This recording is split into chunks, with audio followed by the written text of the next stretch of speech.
నమస్తే. Welcome to TS three news. ఈరోజు ప్రస్తుతం మనతో పాటు మన స్టూడియోలో ఏబీవీపీ జాయింట్ సెక్రటరీ రాజన్ ఉన్నాడు. మరి ఆ అన్నతో మాట్లాడి అసలు విద్యార్థి సంఘాలు నిరుద్యోగులు అసలు రోడ్ల మీదకి వచ్చి ధర్నా చేస్తున్న పరిస్థితి కనిపిస్తుంది. అన్నతో ఒకసారి మాట్లాడదాం, మాట్లాడే ప్రయత్నం చేద్దాం. నమస్తే బ్రో. అక్క నమస్తే అక్క. ఎట్లున్నారు బ్రో?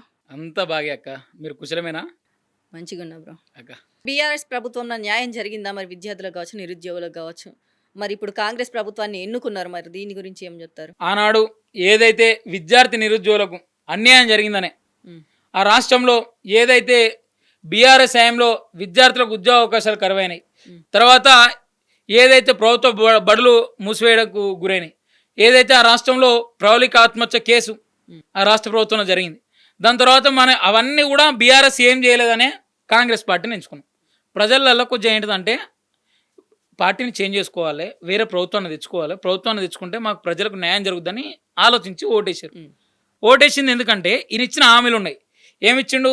రైతు రుణమాఫీ ఇస్తా, రైతు భరోసా ఇస్తా, నిరుద్యోగ వృత్తి ఇస్తా, 2 లక్షల ఉద్యోగాలు ఇస్తా, యువ వికాస్ కార్డు ఇస్తా. యువ వికాస్ కార్డు అంటే విద్యార్థికి 5 లక్షల కార్డు ఇస్తా అన్నాడు. అమ్మాయిలకు స్కూటీలు ఇస్తా, మహిళలకు ఏంది 2500 ఇస్తా, తులం బంగారం ఇస్తా, ముసలోళ్ళకు 2000 4000 పింఛన్లు ఇస్తా, లేకపోతే వృద్ధులకు 5000 పింఛన్లు ఇస్తా, ఈ రాష్ట్రాన్ని సస్యశ్యామలం చేస్తా, ఈ రాష్ట్రంలో నిరుద్యోగుల రైతు రాష్ట్రంగా చేస్తా, ఉద్యోగులు ఉన్న దేశంగా రాష్ట్రంగా చేస్తా, ఈ దేశంలో విద్యార్థులకు మొత్తానికి ఫీజులు కట్టకుండా చేస్తా అని చెప్పిన తర్వాత ఎవడైనా కొంచెం ఆలోచించే మేధావి ఇవన్నీ చేయడానికి 5 ఏళ్ళు సరిపోదు కదా? ఇవన్నీ చేయడానికి 5 ఏళ్ళు సరిపోదు, ఇంకో 5 ఏళ్ళు ఇస్తే చేస్తాడేమో. ఇంకా 5 ఏళ్ళు మనం ఇంకోటి ఏంటంటే వెనకడో శాస్త్రం ఉండే, అరే నీ అన్న ఉడికిందా లేదా అని ఒక మెతుకు పట్టుకుంటే సరిపోద్ది. ఈ దుర్మార్గుడు ఇంత వేయలే 2.5 సంవత్సరాలు. ఫస్ట్ మేము కూడా అనుకున్నాం సంవత్సరంతో ఈ సంవత్సరం ఈయన కొత్త మురిపే ఉంటుంది కదా, కొత్త ఎక్కిన కుర్చీ ఎక్కినప్పుడు కొద్దిగా అట్నే ఉంటుంది కావచ్చు, జోషి ఉన్నాడు సారు, ఈ సంవత్సరం అయిపోయిన తర్వాత ఇంకో సంవత్సరం ఎత్తా అనుకున్నాం. 2.5 సంవత్సరాలు గడిచిపోయింది, ఇంకో సంవత్సరంన్నర ఉంటుంది. ఇంకా లాస్ట్ ఎలక్షన్లో నేను గప్పాలు గుర్తాలగా మొత్తం సోనియా గాంధీ నిలవాలి, రాహుల్ గాంధీ నిలవాలి, రేవంత్ రెడ్డి ఇక్కడ మీటింగ్లు పెట్టి మొత్తం మళ్ళీ నిరుద్యోగులను ఏకం చేయాలి, మళ్ళీ విద్యార్థులు ఏకం చేయాలి, మాయ మాటలు నమ్మేయాలి, మళ్ళీ ఓట్లు వేయించుకోవాలి. అది లాస్ట్ ఇయర్. అందుకే కదా నేను 2028లో కూడా నేను గెలుస్తాను, ఆ పార్టీ గెలుస్తుంది అనేసి అన్నాడు. 2029లో కూడా ఈయననే గెలుతాడా? ఈ రాష్ట్రంలో ఏం చక్కదిద్దడానికి మళ్ళీసారి గెలుతాడు? ఈ రాష్ట్రంలో ఎవరు బాగున్నారని ఇంకోసారి ఓడెత్తారు కాంగ్రెస్ ప్రభుత్వానికి. ప్రజాప్రభుత్వం అంటే రోడ్డు మీద పడాలనా? ప్రజాప్రభుత్వం అంటే పేద నిలుగులు కొట్టన్నా? ప్రజాప్రభుత్వం అంటే ఉద్యోగం ఇవ్వకుండా అయ్యన్నా? ప్రజాప్రభుత్వం అంటే ఒక యువ వికాస్ కార్డు ఇవ్వద్దు, ప్రజాప్రభుత్వం అంటే రిక్రూట్మెంట్ చేయద్దు యూనివర్సిటీలలో, ప్రజాప్రభుత్వం అంటే ఫీజు నియంత్రణ చట్టం తేవద్దు, ప్రజాప్రభుత్వం అంటే ఫీజు రియంబర్స్మెంట్ ఎగ్గొట్టాలి. ఇదేనా? ఇట్లా ఎత్తోడని ఓటెత్తాడాక ఎవరు కూడా ఓటేయడానికి సిద్ధంగా లేరు.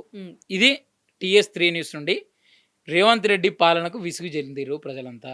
విద్యార్థి నిరుద్యోగులు అయితే మెయిన్గా మాకు ఇచ్చిన హామీలు నెరవేర్చలే, మాకు ఇచ్చిన ఉద్యోగాలు రాలే, మాకు జాబ్ క్యాలెండర్ రాలే, మాకు రావాల్సిన ఫీజు రియంబర్స్మెంట్ రాలే, యూనివర్సిటీలో రిక్రూట్మెంట్ జరగలే.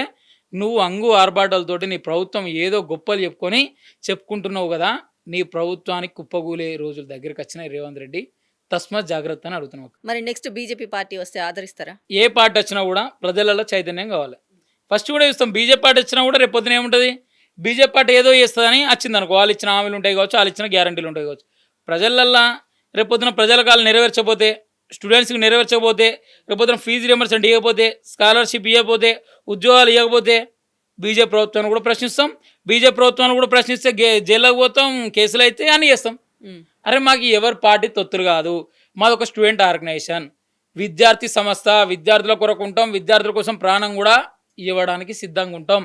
ఇదే నక్సలైట్ సిద్ధాంతంలో ఏదైతే జగన్మోహన్ రెడ్డి అన్న ఏదైతే జాతీయ జెండాకు అవమానం జరిగిందని కాకతీయ యూనివర్సిటీలో ఇదే అర్బన్ నక్సలైట్లు, ఇదే సూడో ఇంటలెక్చువల్, ఇదే ఎవరైతే నక్సలైట్లు 32 కత్తిపోట్లు పొడిచినా కూడా చనిపోయినప్పుడు కూడా ఏం కోరుకున్నాడంటే విద్యార్థి బాగుండాలి, దేశం గురించి ఆలోచించాలనే సిద్ధాంతం కలిగిన వ్యక్తి జగన్మోహన్ రెడ్డి అన్న, విద్యార్థి పరిషత్ కార్యకర్త.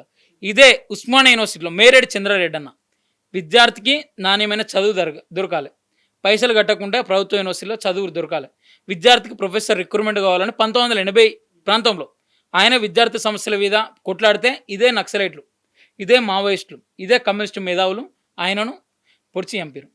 అప్పటితో మా ఉద్యమం అనేది ఆగలే. ఎక్కడ కూడా జగన్మోహన్ రెడ్డి అన్నను కోల్పోయినప్పుడు మా ఉద్యమం ఆగలే, మేరెడ్డి చంద్రారెడ్డి అన్నను కోల్పోయినప్పుడు మా ఉద్యమం ఆగలే.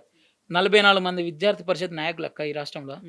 విద్యార్థి బాగుండాలి, విద్యార్థి చదువు రావాలి, నక్సలైట్లు అంతం కావాలి, అడుగుల సిద్ధాంతం మనది కాదు, పెన్ను సిద్ధాంతం మనది, విద్యార్థి ఒక దేశభక్తిగా ఉండాలి, జాతీయ జెండాకు అవమానం జరగద్దు, ఈ దేశ హితం కోసం కొట్లాడాలని యొక్క సిద్ధాంతం మీద మేము కొట్లాడితే, విద్యార్థి పరిషత్ కార్యకర్తలు కొట్లాడితే 44 మంది విద్యార్థి పరిషత్ నాయకుల్ని హతమార్చిన వ్యక్తులు ఎవరైతే ఈ యొక్క నక్సలైట్లు. ఈ నక్సలైట్లకు వంత వాడేది కమ్యూనిస్టులు ఇప్పటికి అనుకుంటుకోవచ్చు విద్యార్థి పరిషత్ చల్లబడ్డది, విద్యార్థి పరిషత్ చల్లబడ్డది అంటే విద్యార్థి పరిషత్ చల్లబల్లే ఇంతింతాయి వడుడింతాయి అని ఈరోజు 79 లక్షల మెంబర్షిప్ తోటి వరల్డ్ బిగ్గెస్ట్ స్టూడెంట్ ఆర్గనైజేషన్ ఉంది ఏబీవీపీ. 44 మంది విద్యార్థి పరిషత్ నాయకులను చంపినా కూడా మీరు బరాబర్ చెప్తున్నాగా, ఏదైతే నక్సలైట్లు చంపినా కూడా అడవుల సిద్ధాంతం మనకు అద్దు, గ్రీన్ పెన్ సిద్ధాంతంతో ముందుకు పోవాలి, దేశ హితం గురించి ఆలోచించాలి, సమాజంలో జరుగుతున్న అన్యాయం గురించి ఆలోచించాలి, రాజ్యాంగాన్ని కాపాడుకోవాలి, ఈ యొక్క అంబేద్కర్ రాజ్యాంగాన్ని గౌరవించాలని, పేదోడు చదువుకోవాలని కొట్లాడుతున్న ఆర్గనైజేషన్ అఖిల భారతీయ విద్యార్థి పరిషత్ ఆర్గనైజేషన్. రేపు పొద్దున వీటి గురించి 44 మంది కాదు, రేపు పొద్దున ఇలాంటి న్యాయం జరగాలంటే వీటి గురించి కొట్లాడడానికి మా ప్రాణ త్యాగానికైనా వెనుబాడడానికి కార్యకర్త ఏబీపీ కార్యకర్త. కాబట్టి మీరు ఏదో అనుకొని ఏబీపీ ఏది చేయబోదు, ఏది చేయదు, ఈ మతతత్వవాది దేశం గురించి ఆలోచిస్తే, ఈ దేశం గురించి బరాబర్ ఆలోచిస్తాం, ఎందుకు ఆలోచించదు? అరే నువ్వేదో అక్కడ కమ్యూనిస్ట్ సిద్ధాంతం, చైనాలో పుట్టిన కమ్యూనిస్ట్ సిద్ధాంతం ఆలోచిస్తావు, మన ఎవరు ఆయన పేరు స్టాలిన్ ఓకే అంటావు, లేకపోతే లెనిన్ ఓకే అంటావు, మావోయిజం స్టార్ట్ చేసిన ఆయనను ఓకే అంటావు, కానీ ఈ దేశంలో వండుకుంటావు భగత్ సింగ్ను వీళ్ళు ఒక్కరోజు మొక్కరు. భగత్ సింగ్ ఉరికంబాలకు ఎందుకు ఎక్కిండక్క? ఈ దేశ స్వాతంత్రం గురించి ఎక్కిండు. ఇదే ఇంటలెక్చువల్ ఉన్న కమ్యూనిస్టులు దేశ స్వాతంత్రం వచ్చిన తర్వాత కూడా దేశం గురించి ఆలోచించే వాళ్ళని చంపేశారు నక్సలైట్లు. మరి ఇదేం సిద్ధాంతం? భగత్ సింగ్ గురించి ఇలా ఆలోచించరు, అంబేద్కర్ గురించి ఇలా ఆలోచించరు, ఎవరైతే సుభాష్ చంద్రబోస్ గురించి ఇలా ఆలోచించరు, దేశ స్వాతంత్ర వీరుల గురించి ఆలోచించరు. వీళ్ళు ఎప్పుడు ఆలోచిస్తారంటే వీళ్ళ రాజకీయాలకు వస్తే ఆలోచిస్తారు. వీళ్ళు కోరుకునే సిద్ధాంతం ఏమో మేము ఇల్లు కట్టేయాలంటాం, మేము పేదోడు చదువుకోవాలని వీళ్ళు చెప్తారు బయటకు వచ్చి. వీళ్ళు లోపల ఏమో రూపాయితో కాంగ్రెస్ పార్టీతో ఓకే అయ్యి ఈరోజు ఇల్లు కూలెత్తే మాట్లాడు, ఓ చదువు దూరం అయితే మాట్లాడు, ఉపాధ్యాయులు లేకపోతే మాట్లాడు, యూనివర్సిటీ రిక్రూట్మెంట్ లేకపోతే మాట్లాడు. ఏం మాట్లాడతారు? మరి మీరు మాట్లాడేది అని ఉంటే మాకు రాసిరు, మరి అదని అడుగుతాం మేము. విద్యార్థి పరిషత్ నాయకుని కానీ భర్తీ మీద సవాల్ విసురుతున్నా, కమ్యూనిస్ట్ మీద వాళ్ళారా మీరు ఏం అడుగుతారో ఒకసారి చెప్పండి. కాంగ్రెస్ వాళ్ళకు కూడా అదే చెప్తున్నా. మరి మీ రాష్ట్రంలో 2.5 సంవత్సరాల సంది కమ్యూనిస్ట్ వాళ్ళు కాంగ్రెస్ వాళ్ళు కాడ కూర్చొని మీకు గీకి చేసినాం. ఈ రాష్ట్రంలో విద్యార్థికి ఇది ఇచ్చినాం, విద్యార్థులకు ఇది ఇయ్యాలని చెప్పడానికి సిద్ధం ఉన్నారా? బహిరంగ చర్చకు విద్యార్థి పరిషత్ నాయకునిగా, విద్యార్థి పరిషత్ కార్యకర్త నీకు సిద్ధం.